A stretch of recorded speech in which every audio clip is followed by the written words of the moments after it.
It's your first research project. Can I just write stuff? That'll be okay, surely. I'm Jonathan Downey, and this is Inside Interpreting. Okay, this is a very different video to usual. I want to help those who are doing a master's dissertation or a PhD to not make the same mistakes that people commonly make. And I've actually got them written down on a piece of paper here. So if you see my eyes darting, it's just so that I can get this right.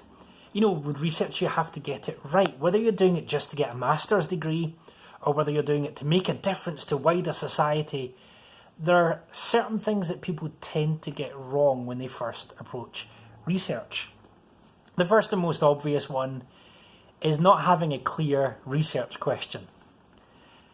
Now, there's tons of books on getting your research question right. I'll throw some in the video description.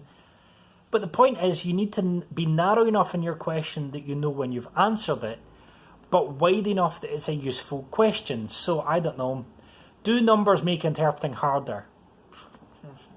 You've got a problem with definitions there at least.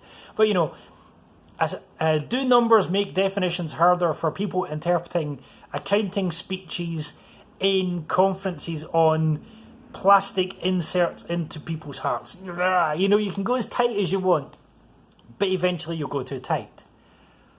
But if you were to say, what makes interpreting harder, you're way too wide. There's a balance between these two levels. And so, for instance, if you want to look at how interpreters market themselves, it might be interesting to limit your question to what marketing strategies do newly qualified interpreters find most helpful to get clients? Then you could narrow down your sample to a certain number, and then you're answering a really specific and really useful question.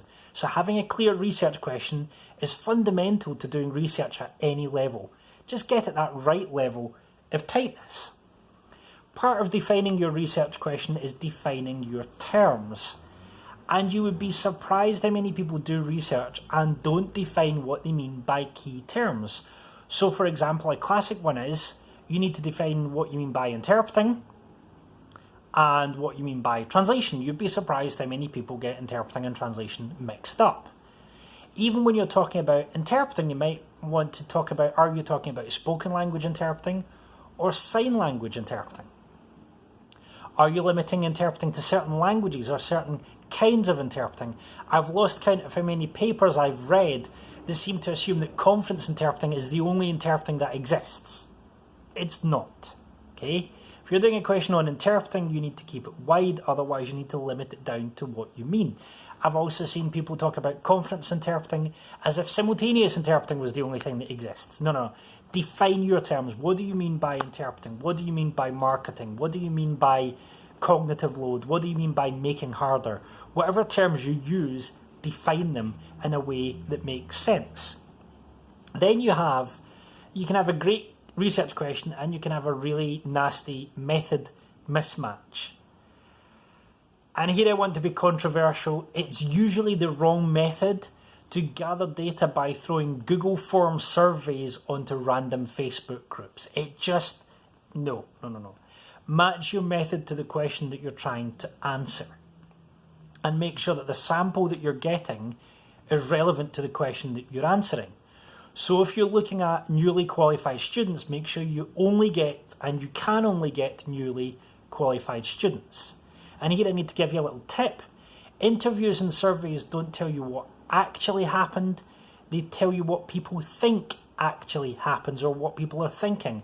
And if you don't understand the difference between what people think about something and what's actually going on, you obviously missed the entire Brexit debate in the United Kingdom. So do a method mismatch.